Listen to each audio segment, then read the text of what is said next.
Let's see how to save Excel file in PDF format within one page.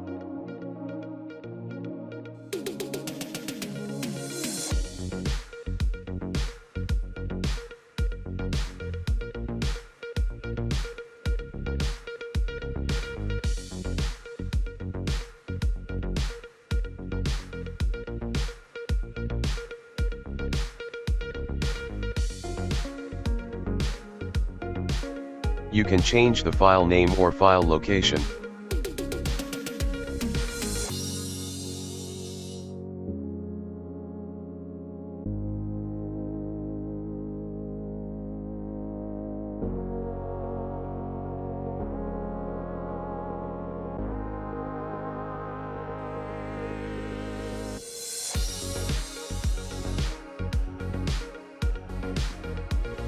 Thanks for watching.